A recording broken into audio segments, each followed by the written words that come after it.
What is up, my much beloved listeners? Welcome to Fighting Failure. Today we are here for episode 8, Kiss the Ground. And this episode is all based off this amazing documentary which we've mentioned a couple of times in prior episodes. Kiss the Ground is narrated by Woody Harrelson, and it's just this phenomenal documentary about the importance of soil and the downsides of soil erosion, which are commonly disregarded in the environmental world of activists. So this is really just great for educational purposes, and so we wanted to just highlight it and give everyone a little bit of an introduction to it.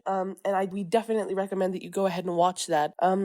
Because it gives a lot of crucial points, a lot of ways that we're destroying the planet, which you probably didn't even know about. And a lot of the things which we talked about in our vegetarianism and veganism friend or foe episode come into this, like the tilling, etc. So let's begin. So basically, today it's a little bit different. It's a little bit of a different format. So today we have the show notes, and we're just gonna go through a bunch of different bullet points on how it takes you through the story.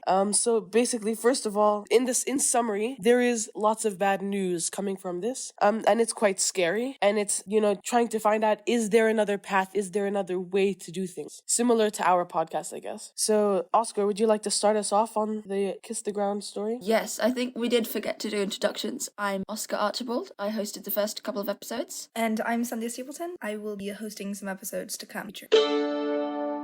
The makers of this documentary, looking at the soil, hence the name Kiss the Ground, they're giving us this idea of a simple solution, which is the soil, because the soil can sequester greenhouse gases. So that word sequester is going to be really important in this show. Sequester means sort of take it down and store it. So that's something that we know trees can do, and we know we can also do that technologically, and we can put the carbon in rocks and things, but actually soil has some of the biggest capacities for sequestration of greenhouse gases. So that is why soil might just save us.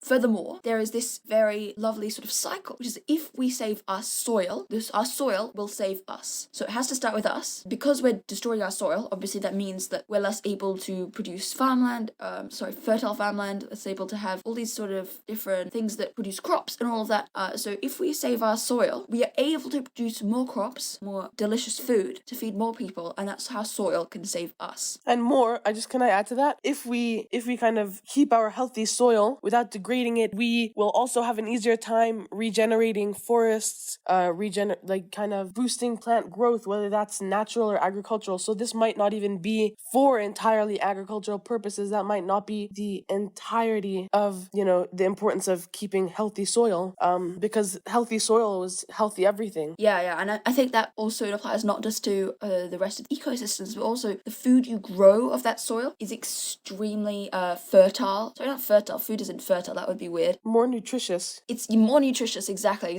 So you get really good food from a really good soil. Yeah, and then that in turn benefits you. So you can kind of see how this cycle goes around. You're getting benefits from everywhere, and the planet's getting benefits, and the tree is going to get benefits from that. And so there's just, I guess, healthy soil just equates to healthy everything. You're totally right. So the next point that the documentarians make is we need to farm like nature. So what they mean here is, well, I'll take you on an audio tour. Think of the Amazon rainforest. You've probably studied this in geography, you've seen, or INS if you're in the MYP, you've seen all these pictures, and you see so many different species. You've got, your undergrowth with small plants and grasses and decomposing leaves from trees, maybe some old logs even, and then you've got your sort of mid-range plants like palm trees and big ferns, and then you've got your really tall trees making up the huge canopy, and obviously there's lots of layers in between as well, and then you've also got a huge variety of animals and birds, insects, and iguanas. Don't know if those are in the Amazon rainforest, don't quote me on that, but you've got a huge variety of organisms, both plant and animal and fungi, that are all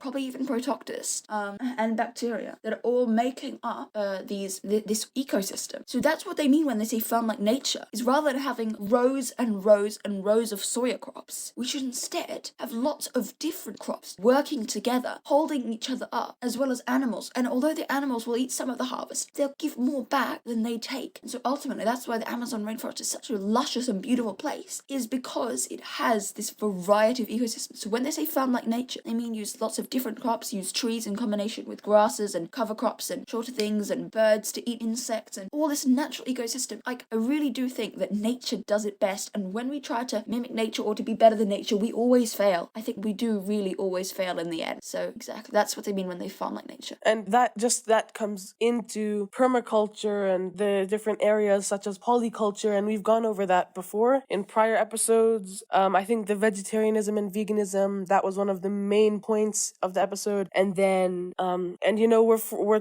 currently we're forcing pesticides and fertilizers on these, like Oscar said, just rows and rows of plants, which is using tillage, and that's just from all sides degrading soil, the kind of waste from the, I guess, wash away from the fertilizer is causing algae and bacterial blooms in the water, and that's just, we're degrading our ecosystems by trying to enhance our plant growth in such a way. And so I guess this farm like nature comes from, polyculture and agroforestry and all these fantastic concepts, which we'll go over more a little bit later, I think, and we've gone over prior to this. So just go back and listen to that. Go back and listen to episode, what was it, 5, Oscar? 5 was veganism and vegetarianism. 6 and 7 was what you put on your soil. Yeah, okay, so 5, 6, and 7. 6 and 7 are 2-part, what you put on your soil, and then 5 was vegetarianism and veganism. Just go back and listen to those to get some prior knowledge on this if you want to kind of adapt your farming lifestyle in a more environmentally friendly way. Totally. So I think one of the big methods of farming like nature that the documentary was advocating for was something called regenerative farming, and this is where you use multi-species cover crop and different varieties of species of plants rotated around to ensure a fertile soil. And so the funny thing is that they showed that actually people who practice regenerative farming, farmers who practice regenerative farming, make more money than those who do single species monocropping with fertilizers and pesticides. And so even more is that in the US and most other countries, except New Zealand, I know is one exception to this, the government subsidizes farming. And so this means that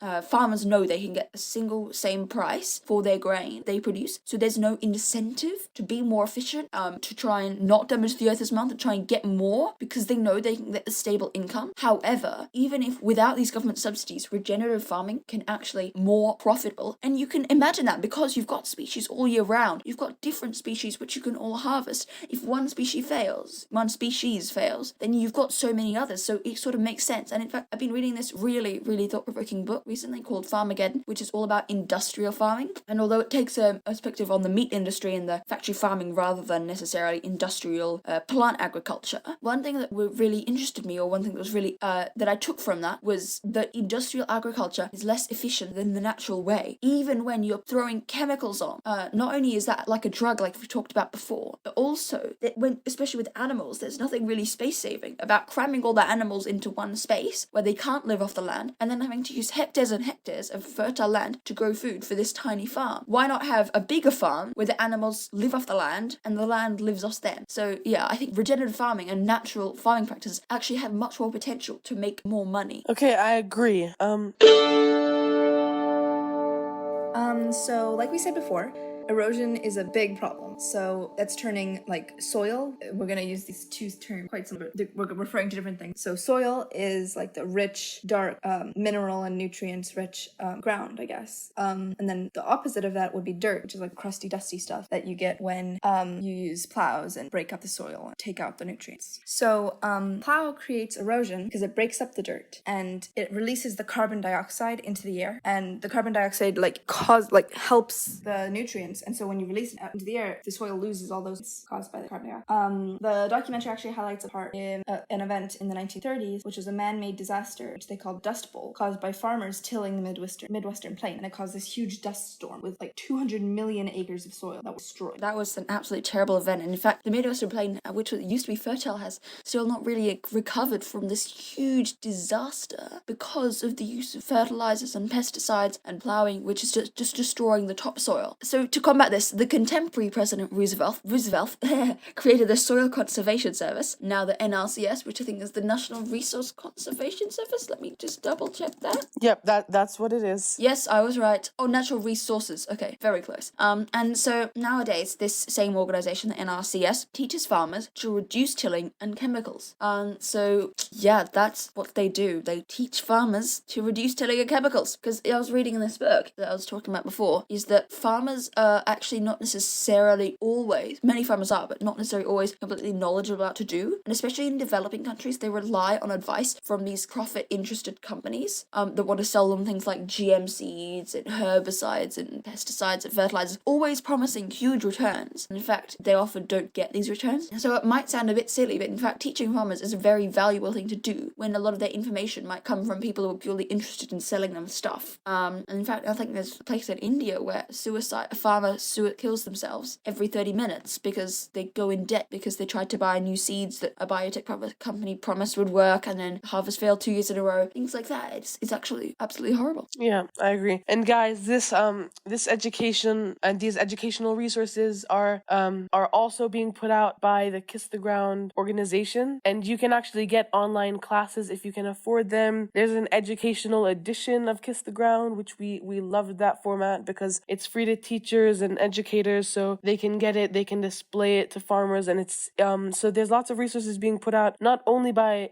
these, I guess, widespread organizations like NRCS, but these newer organizations such as Kiss the Ground. And so that's another reason which we wanted to promote this documentary. And so if you work in agriculture, it would be great to go ahead and watch the educational edition, display it to your farmers, people who you work with, and it provides a lot of solutions. And then you can also sign up for an online course. And that I was actually looking into that. I kind of wanted to do it. And I don't know, I might try it during the summer, but I don't know. It's quite expensive, but if you can do that, it looks really great. I've looked at some of the resources which they provide, and so that just looks really fantastic for someone looking into sustainable agriculture and how they can do that. So the documentary insists that farmers don't understand their soil. And so this is a really huge problem because farmers are the ones who are using the soil. Farmers are the ones who are reaping the benefits of the soil. So ultimately, it is in the farmer's interest to protect the soil and to keep it fertile. But ultimately, many farmers just end up throwing fertilizers on it, paying huge amounts for these fertilizers, and they're really, really hugely damaging. It's like a nitrogen crisis as well as a carbon crisis because of this. And if farmers understand the soil, that can actually be so beneficial to our food system. So something really interesting that the documentary likes to talk about is that carbon is the good guy. Now, carbon obviously gets a lot of negative press, and it rightly deserves it. Carbon dioxide, specifically the carbon dioxide, which is carbon 2 oxidants, and also carbon monoxide, which is usually poisonous as well, of greenhouse gases. And so, in fact, carbon dioxide is such a common and bad greenhouse gas is that the scale of global warming is based off how much carbon dioxide this would be equivalent to. If you get what I mean, I'll put a link to that in the description as well. So, carbon dioxide is a horrible greenhouse gas, but actually carbon is the good guy. In general, carbon is essential for life. And now, really interestingly, we were doing this in chemistry recently, and the reason for this is that carbon is sort of right bang in the middle of the periodic table of elements. So carbon has 4 valence electrons, which means 4 out of 8. So about half of its outer shell of electrons, sorry if you can't not following along right here, are in the shell, right? So this means that in order, okay, let me try and simplify this. So an atom wants to have a complete outer shell of electrons. So currently, in its atomic state, carbon has 4 outer shell electrons.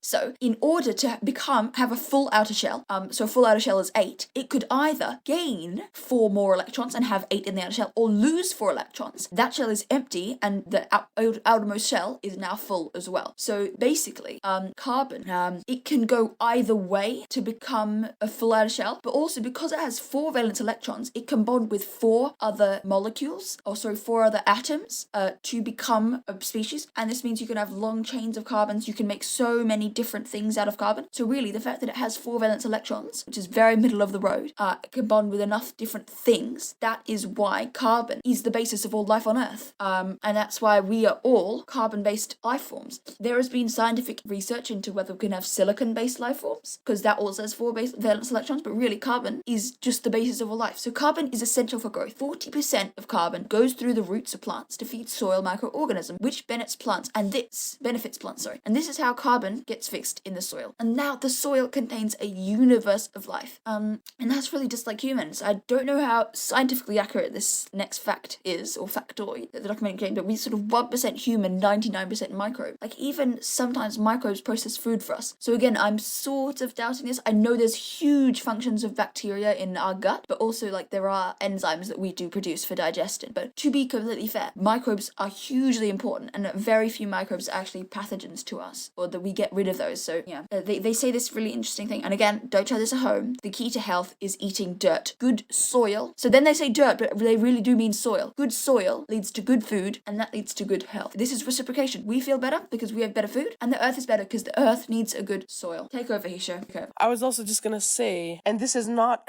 related entirely, but there are some crazy cases, and I'm just saying this because it's a little bit interesting, where pregnant women have needed nutrients and have felt the urge and have like gotten to their knees and started digging up soil and eating it to provide their body with sufficient nutrients to like be able to process what they have to do. And some crazy stories. So key to health is eating dirt. People have done that. I don't recommend it. Dirt doesn't taste great. I play rugby, and sometimes when you get it in your mouth, it's like, oh, well, you know, but it's not a yummy snack, so don't go to your knees and start eating dirt. In my sport, I'm more likely to drink water. Yeah. When you row, like, you get these splashes. Yeah, when I swim, I get water all the time, but yeah. Oh yeah. And the chlorine in the swimming pool water. But chlorine water tastes better than river water. Yeah, it does, I guess, but yeah, they didn't mean it literally. It's a metaphor. Yeah, they didn't mean it literally. Yeah.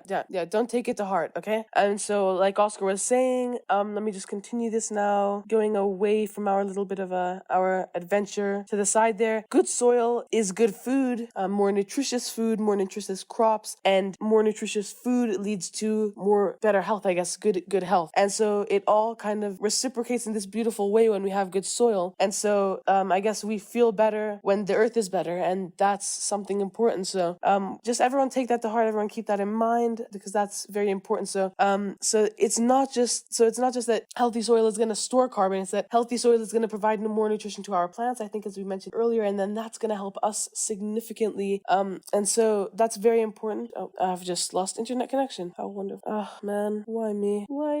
Dang, internet. I think he's having internet issues. Yes, I'm back. Okay, I think my internet's a little bit unstable, so Oscar, do you want to continue for a little bit, or Sandhya, because I think I might cut out. Cool. Yeah, sure. Okay, great. So the next point that they make after reciprocation is spraying soil with toxic chemicals bad. So if you're a fighting failure listener, you probably already know this: spraying soil with toxic chemicals. We're not very good at science, so we can't just kill one thing. We just end up killing everything. And understandably, that's bad, because as we know, we're all budding young scientists and ecologists, is that ecosystems, like we were talking about before, the Amazon rainforest, all the different animals support all the different animals in their own ways, and this is a hugely complex system. And when we just throw fertilizers and when you throw fertilizers and pesticides, on the soil, it doesn't just kill your pests and doesn't just fertilize the land. It has huge, terrible side effects. So when you spray your soil with toxic chemicals, it's bad and for the soil, and that means it's bad for the plants. But also, you could end up taking these toxic chemicals, which are toxic, which cause things like birth defects and cancer. So yeah, get organic food, I suppose. Do you think your internet's better yet? Okay, so basically, soil under agriculture is generally bad if it's not polyculture, if it's not agroforestry, because what we're doing is we're tilling, and tilling is overturning soil, that's exposing the carbon to the air, and then the carbon is forming a bond with the oxygen, like Oscar mentioned, and then that's carbon dioxide, and then the soil loses fertility from that, and then the microbes begin to die off, and then the plants can't get the benefits of the microbes and the nutrients in the soil, and it's just this absolutely vicious vicious cycle which we get into, and that's the same when we spray pesticides, and that's killing the microbes, and then the plants aren't healthy, and then we eat the plants and we're not getting the nutritional benefits which we think we're getting, and then we're unhealthy, and it's just this very vicious cycle, and it's bad for both us, it's bad for our ecosystems, it's bad for our atmosphere, it's just altogether not so great. And so Fritz Haber, is that how you say his name? Fritz? Haber, okay, invented a synthetic fertilizer and pesticides for use in a gas chamber. Am I incorrect? During World War II? Yeah, involved with, okay. So he was involved in the invention of the gas chamber, which was part of the Holocaust, which was the killing of Jewish peoples during World War II under the kind of Nazi rule of Adolf Hitler. And so anyway, so basically you have this crazy scientist guy who helped mass murder people inventing synthetic fertilizers and pesticides, and then people were like, oh yeah, that's a great idea, let's just use all the stuff which he's provided us. But it's like, we've not remembered that this is just some absolutely crazy, like, homicidal man, and that so he created these things, but we didn't think twice when we were using them that they might actually be bad. And so, so basically that's just a little bit of information for you, and it's just this ridiculous thing that we took on something which this mass murderer created, and we've been using it up until present. I don't think many people knew that, and that's absolutely ridiculous, I think. Pesticides were originally created as a chemical weapon. Yeah. That's the key.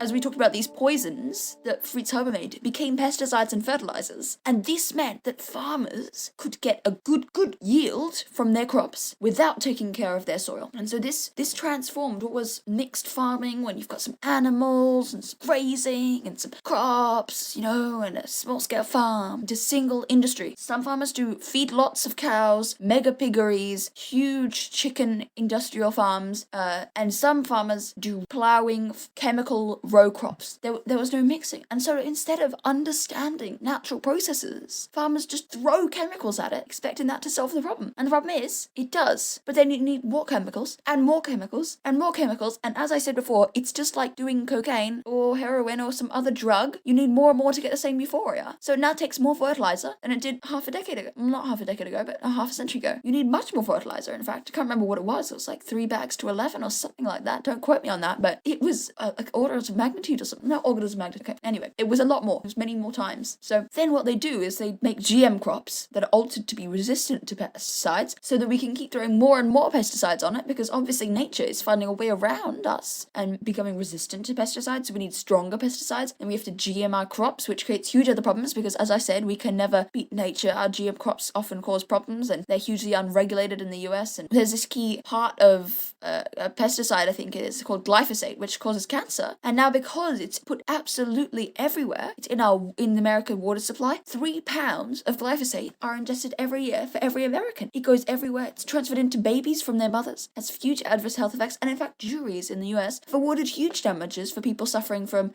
side effects related to glyphosate, because, farmers and other big chemical companies shouldn't be allowed to pollute the world like this. Yeah, and I just wanted to give a little bit of a side note to those who might not have fully understood what GM meant. And so GM is genetically modified. And so what Oscar was mentioning was genetically modified agriculture, and that's just for your own reference. So basically, as we were saying in, I think that's episode 6 now, pesticides kill microbes in our soil and kill the microbes in our gut once they work their way into our system. And then this basically leads to chronic stress. So these problems in our gut. So Sandhya, would you like to elaborate on that just really quick? Yeah, so in our stomachs, there are like thousands of microbes and bacteria, like good and bad. So when we are ingesting these pesticides, it's kind of like, what are common words with my brain? The medicine. It's like the probiotics. Probiotics, and then also like the ones that kill like bacteria. So when you're ingesting these pesticides that are like in our food, in our water, they're killing microbes in our guts, both good and bad. So it's like literally destroying our gut health and all like the life gut. And so then that's just leading to all types of digestion issues, and as you mentioned, cancers and these crazy things, because our bodily microbial life is not able to live on, and then then they're not able to give us their benefits as regular, and then of course, as you might guess, and as I've mentioned, that's just going to reciprocate and hurt us. And so moving on from that, go back to episode 6 if you want more on that, but for now I just wanted to highlight this crazy statistic which they mentioned, which is that 1/3 of the Earth's topsoil is gone. Okay, anyway, 1/3 of the Earth's topsoil is gone, and that is just this ridiculous number. And we're still losing topsoil. And I don't know. I don't think I mentioned this earlier, but when they were mentioning the Great Dust Bowl, in the Midwest, and if you just look at the satellite map, you'll be able to see that a lot of that land in the Midwest is crazily infertile. You can see that through that just that satellite footage and of the U.S. that the Midwest is just crazily. It's just like this one brown. It's like a brown plain, and it's just ridiculous. And you'll occasionally get mountains and glaciers, but it's just from this unsustainable farming and this unsustainable agricultural system which we have, and you can see the damage which it's causing, and that's crazy. So when we damage the soil, we release carbon back into the atmosphere. Oscar, would you mind scrolling down? So basically, healthy soils absorb carbon, and so that reduces the carbon dioxide and carbon monoxide in the atmosphere. But unhealthy soil, so tilled soil, in which the carbon is exposed to oxygen, releases the carbon, and that becomes carbon dioxide and carbon monoxide, which are both these potent greenhouse gases, and that leads to desertification, which is this process which we're in some places where you go from these green fertile lands to croplands to desert, and it's happening very widespread. And as I mentioned, you can look at a picture of the US, and the regeneration is so slow in the Midwest because of basically the desertification is what was I saying? I've lost myself, Oscar. You've ruined it. Okay, anyway, this desertification is, you can see the reciprocation globally. You can see it in every continent. You can see these odd patches of desert which shouldn't be there, and you can basically rely on the fact that it's from this unsustainable agriculture, and from creating too much bare ground. Oscar, what did you mean by that? Can you explain? I spelt it wrong. Oh, Bare you mean ground. like BARE ground. I was like, I'm stupid. like, are there bears living in the ground? But okay, from creating too much bare ground. So Oscar put this point in our show notes, which he very politely made for us. Thank you so much, Oscar. But creating too much bare ground, not BEAR, bear, like the animal, but he means BARE, bear, like naked, like a bare butt, a bear. No. BAR, No, like when you take away the trees. Like when the soil becomes naked because there's no grass protecting it. Because they ate the fruit from God's tree and realized they were naked. Okay, so everything is connected. Let's move on. Without living plant, we have evaporation, not transpiration. Without living plant. Oscar, we're just gonna comment on your spelling and grammar here. I'm sorry. I watched through the entire movie taking notes, please.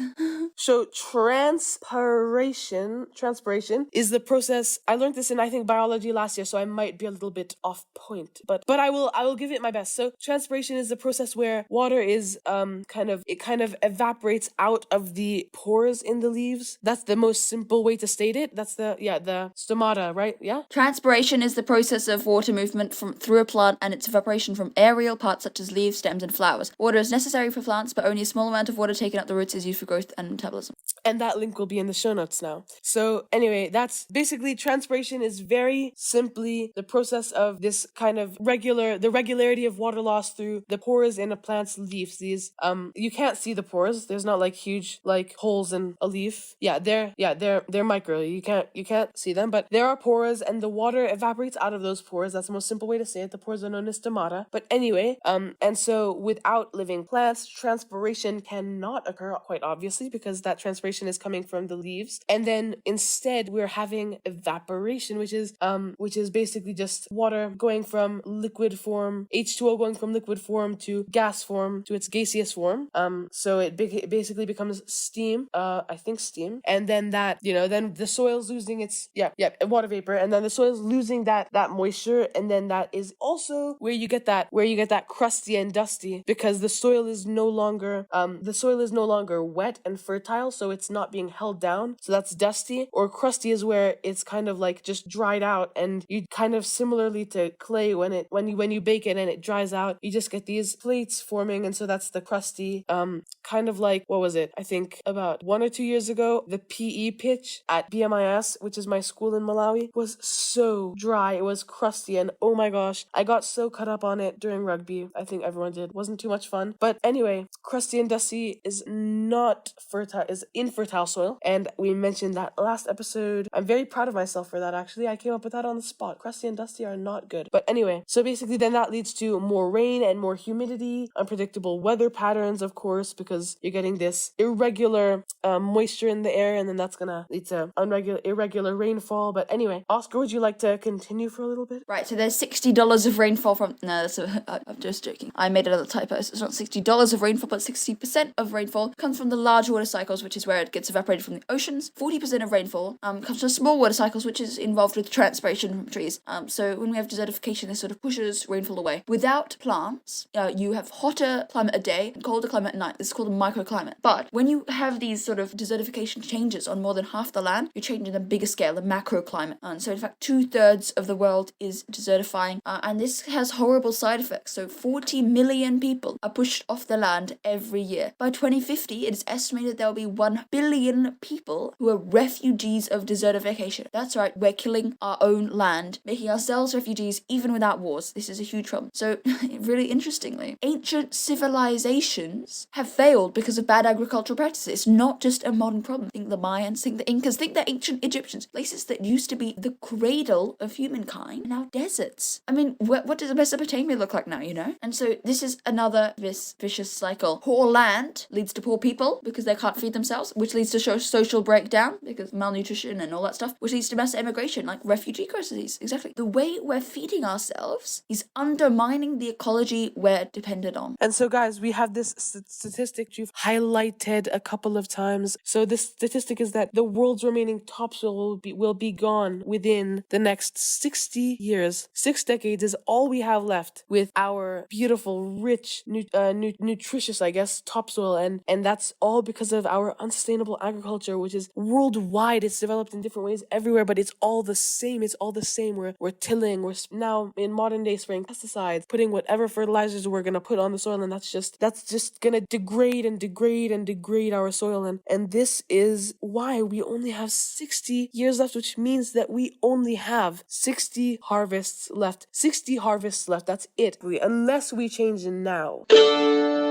In the documentary, they showed this, I think it was a chart from NASA showing carbon dioxide being released. So when the farmers were tilling, you could see these huge plumes of carbon dioxide coming off the soil, and it was pretty horrible. But then, when the plants were flourishing, there was almost like drawdown. The CO2 levels were really low because the plants were flourishing. So this shows that a covered planet is a healthy planet. And guys, it's not only the plants, which will be, in the case of healthy soil, it's not only the plants which will be growing, which will be taking in CO2 and reducing that in the atmosphere, but also the soil has this huge potential to hold carbon, and so that can also be so the carbon dioxide and carbon monoxide levels in the atmosphere can also be reduced via healthy topsoil and healthy soil, and that's important to keep in mind too. So it's not just that healthy plants are important; it's this healthy soil, because without healthy soil, we won't even have healthy plants. Number one, but without healthy soil won't be able to take in carbon and reduce CO2 and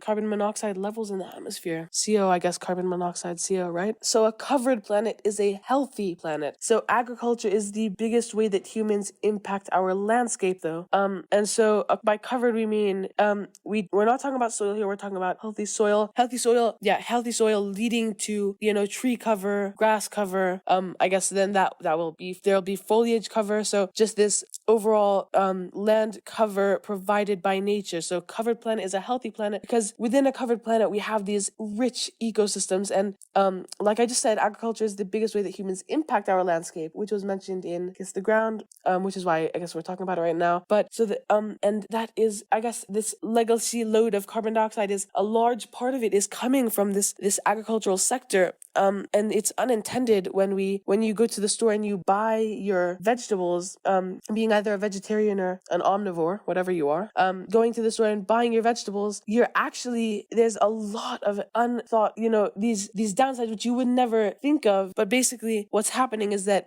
as you till, you're releasing carbon dioxide, and as you spray pesticides, you're releasing carbon dioxide, and it's just this continual cycle, as we said. And being someone who buys vegetables, that's increasing your carbon footprint, and that is adding to the legacy load of carbon dioxide. Legacy load is carbon dioxide still near. Even when we reach net zero, we won't be able to. The planet will keep warming, so we need to get rid of carbon dioxide, and the soil is a great vessel for that. There you go, done. So that means that we can still reverse global warming, and that's via biosequestration. And we mentioned sequestration earlier, and that's basically biosequestration is kind of building on sequestration. Bio is life, so using plants and trees to capture carbon and keep it in the soil. And so we can reverse global warming, but it's going to take a lot of effort. And so now let's turn to politics. Sandhya? So in the Paris Climate Summit, or COP21, we got some hope from the France Minister of Agriculture. France has the largest agro-science institution, which is INRA, I-N-R-A. I can't remember what that stands for. Do you know, Oscar? Institut National de la Recherche Agronomique. So INRA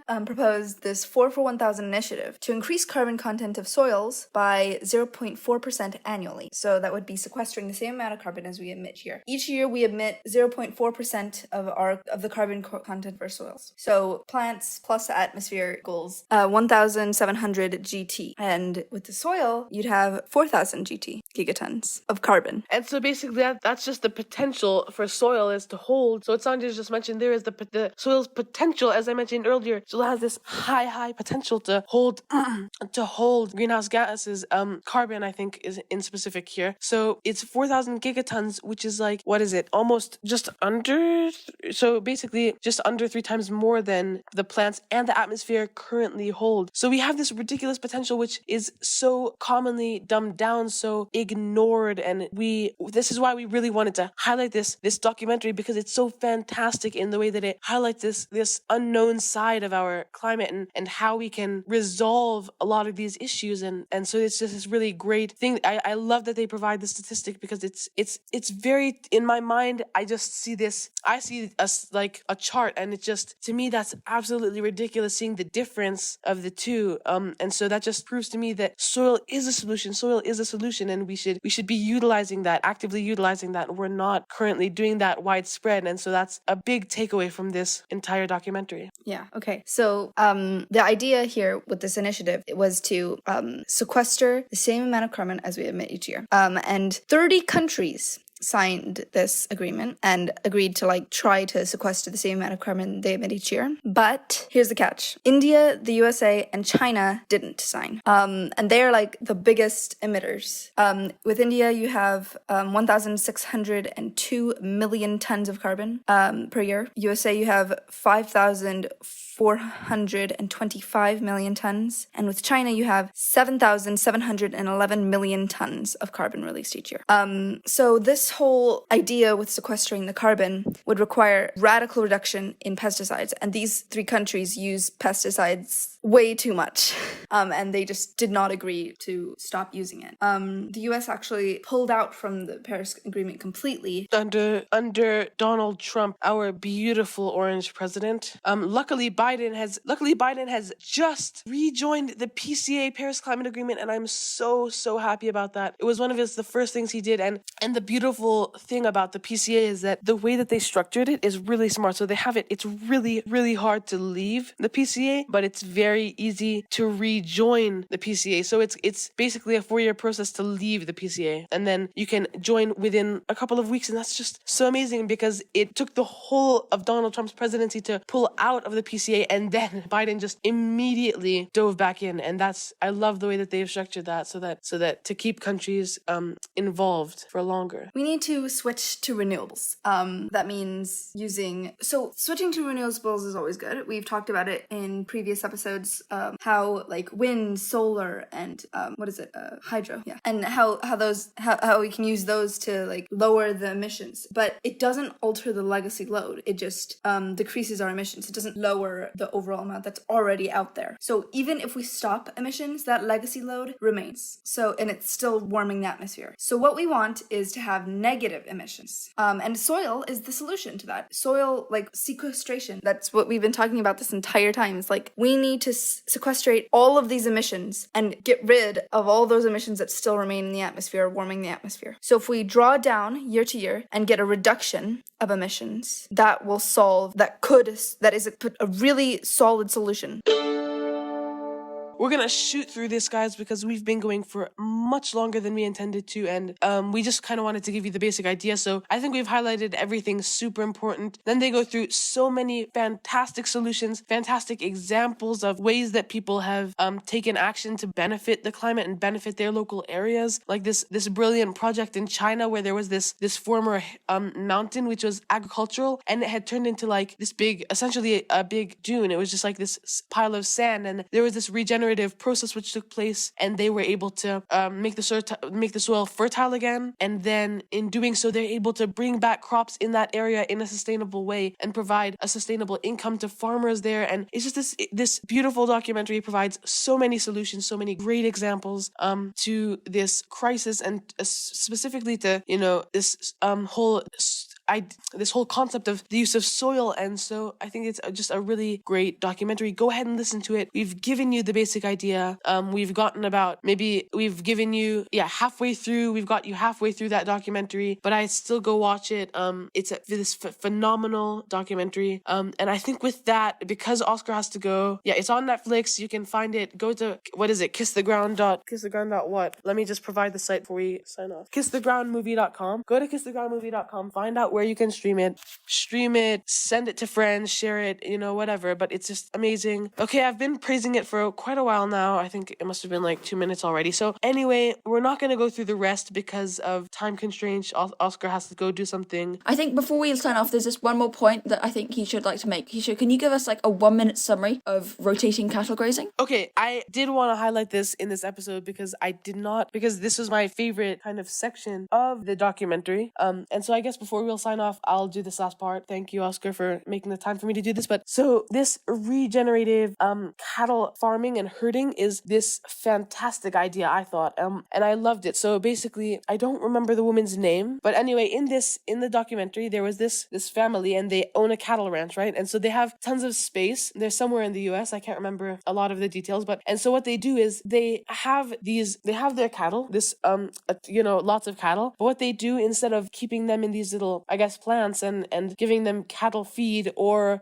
just letting them graze in one little pasture area, is they have this like large piece of land. And so what they do is they have this fence, this movable fence. And so every day they have basically this grid spread across their land. So what they do is that they have the cattle go from one like little square to the next square to the next square every day, and they move that fence. And so then the cattle don't have time to trample the greens, the plant life, and that is another contributor to soil erosion. If you didn't know, I think we're gonna highlight that later in our agriculture section. But is that when hoofed animals actually they uproot the plant life, and then they overturn the soil as they, I guess, trample it, as they walk over it. And so keeping them in one space for too long means that they're gonna entirely just degrade that area. And so they move them from place to place so that they don't have enough time to degrade one area, but they also don't let the plant life, and